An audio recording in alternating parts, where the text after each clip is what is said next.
dkdynamite, and this is how to unlock every single tier 1 curse relic inside of Ashes of the Damned. Definitely stay tuned. Now for those that are unaware, curse mode is a bonus experience that is available right now for everybody, regardless if you beat the main quest inside of standard mode. The thing is though, if you don't interact with this cursed totem after beating the boss fight, that of course means you don't exfil after beating the boss, then you won't be able to find any relics when playing cursed. Now, if you're the host and you beat the main quest and then you interacted with that totem, anybody out there could join your match and help you with the curse mode trials, but they won't be able to see any of the relics that spawn around the map. But when you select the match of cursed, this menu will pop up. There's 3 relics for tier 1, 3 for tier 2, and then 3 for the final tier. But another prerequisite when spawning into a match of cursed is reaching round 20, and once you reach that milestone, the 3 relics that we're about to talk about will actually spawn in.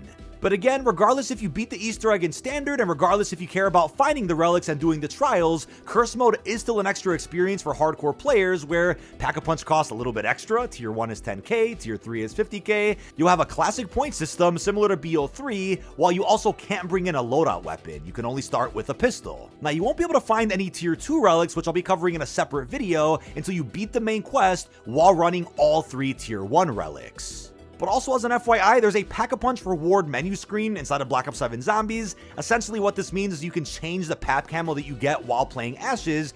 Unfortunately, it doesn't look like these camo unlocks are going to be universal rewards, which hopefully Treyarch changes their mind on in the future. One of the camos will be obtained by going ahead and beating the tier 1 cursed Easter egg on Ashes, and the other will be acquired by getting 1,000 kills with that PAP rarity. But for the first relic in tier 1, we have the Lawyer's Pen. What you want to do is find 3 different candles around the map and shoot them with the Napalm Burst ammo mod. The first candle is located right here by the bed up in the farm. Just go ahead and shoot the candle itself and you'll see it light up. The next candle could be found next to Juggernaut here in Ashwood, right there on a shelf. Pretty easy to spot since it's a fairly empty room. Go ahead and shoot that one. And lastly, the third candle is going to be found in the Lost Cabin. You want to walk right in here and you'll find it sitting there on a table. Of course, try to throw a decoy, use Ether Shroud, because things could get pretty hectic while you're in the fog.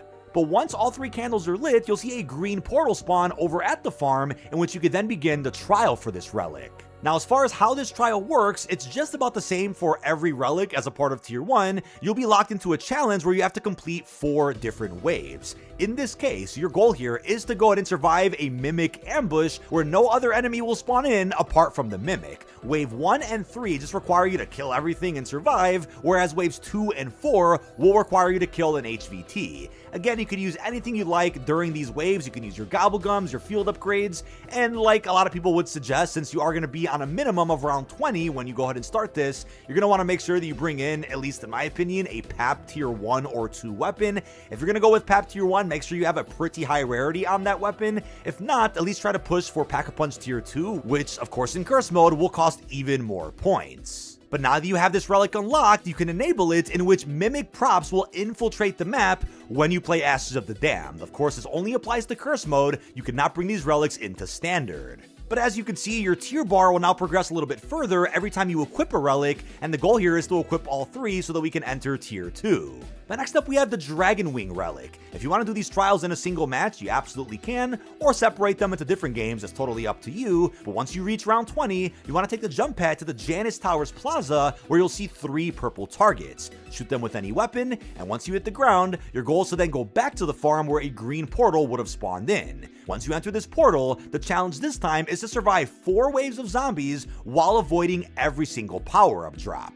But just like the previous relic, waves 1 and 3 require you to kill everything while avoiding the power-ups, while waves 2 and 4 require you to kill an HVT. Again, if you pick up a power-up by mistake, it happens, but you will take damage for having done so. Now, if you want to take advantage of the trap, you absolutely can, while you got to keep out for the Doppelgas, which will end up spawning in during this trial. Those are the special HVTs that you're going to see. And if you guys are wondering, no, you don't actually progress any of the regular rounds that you were playing through when doing these waves. Now, what's also really strange is that even though Fajardi in my match didn't complete the standard Ashes of the Damned Easter egg, by taking part in these trials with me, he still did unlock the relics, which he simply can't equip until he does beat the standard Ashes Easter egg. So if somebody does end up helping you with these curse trials, the time they put in is still being rewarded, since they won't have to redo these trials whenever they do unlock the relics.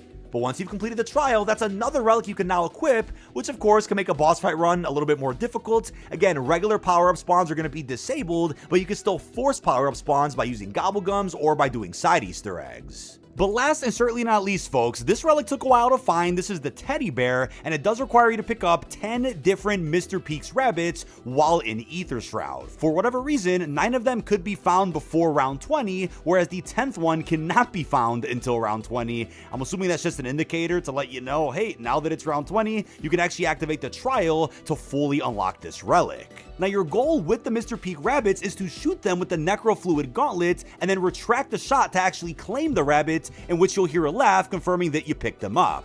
But the first one is located in a toilet near the cabin. The next one is going to be on the grounded ship, underneath the ship to be exact, and you'll see it in a pretty dark spot up there. I think if you have a sniper, it'll be easier to spot exactly where it is, or if you have your brightness up, it might be easier to spot. Next up, we have one right at the top of the silo there in the Van Dorn farm, and next up, we have one just behind a barrier in support systems. This is over in the Cosmodrome, and next up, we have one at the top of the church in the middle of Ashwood, just by the Pack-a-Punch garage, and next up, we have one right near spawn at the top of that post in the Janus Towers Plaza, probably one of the first ones that was actually found.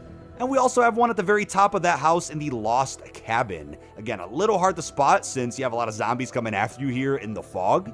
But a bit of a tough one to spot was here in the Rabbit Alley. This is over here in Ashwood, right by the Xville booth. Again, if somebody has Group Shroud, then you'll be able to see the rabbit, even if you weren't the one to actually pop Ether Shroud. But then another one that was in plain sight here in the Cosmodrome was right there on that post. The hitbox is a little weird on that one, so you might have to move around and try your best to just spam shots of the Necro Gauntlet to actually get it. And last but certainly not least, on round 20, the final Mr. Peaks rabbit will be located there on top of the exit sign just by the highway. But once you've collected all 10, you can go back to the farm and jump into the green portal, where you're going to activate what is easily the toughest trial as a part of Tier 1, where every bullet that you shoot will drain some essence. Now, as you can see, we were greatly prepared, if anything over-prepared, since from the very first round, we popped a bunch of different gobblegums. Again, the tactical diffusion strat, partnered with profit sharing. We converted a bunch of gobblegums we just didn't want. I know if you crush the ultra gums, you'll get upwards of 5k points per crush. So I ended up getting rid of a bunch of timeouts that I know I'm just not going to use. And on top of that, doing a bunch of TED trials to go ahead and get your perks is also useful, or doing the side quest to get free perks can also save you a bunch of points, so that all you're really spending money on is going to be armor or a Pack-a-Punch weapon. And this trial works similarly to the first one we covered in this video, where it's just going to be a bunch of zombies, some Ravagers, and Doppelgast, and then on the second and fourth rounds, your goal is to kill a specific HVT, and then several HVTs will end up spawning in, and in this case, they're going to be Doppelgast once more. Now, obviously, you don't want to use any automatic weapons. We found great luck by spamming the trap, using Melee Macchiato with an upgraded melee weapon, and of course, utilizing equipment, even max ammos that can give you equipment back. While I also think shotguns will probably conserve the most points, because if you end up draining all your points completely, you're going to start taking a ton of damage, in which you'll end up dying because of it. Now, if it's overkill and you have a ton of points because you converted far too many gobblegums like I did, not really knowing what I was getting into, then feel free to go ahead and spam some weapons, especially on that fourth wave, to get it done even faster. But ladies and gentlemen, once the teddy bear has been unlocked, you can now enable all 3 Tier 1 relics at the menu, which will officially put you into Tier 1. Once Tier 1 is active and you spawn into a match of Cursed, you'll find the Golden Armor Wall Buy, which will now take the place of the other Armor Wall Buy and will cost you 45,000 points. But since you have to buy Tier 2 and 3 first, that'll add another 14,000 to this balance. You're going to have to go ahead and pay 59,000 points to get Golden Armor in your game of Cursed. But unfortunately, folks, doesn't look like the Golden Armor Wall Buy is going to be something you can use over in Standard, but luckily Cursed Mode has been a ton of fun to play regardless. But ladies and gentlemen, that is about it. This has been dkdynamite. Leave our thoughts down below in the comment section. Now that Tier 1 is officially enabled, I believe the hunt will now begin for Tier 2. Leave our thoughts down below on the specific relics, the challenges, and the final Tier 1 reward. With that being said, really hope you've enjoyed, and peace out, everybody.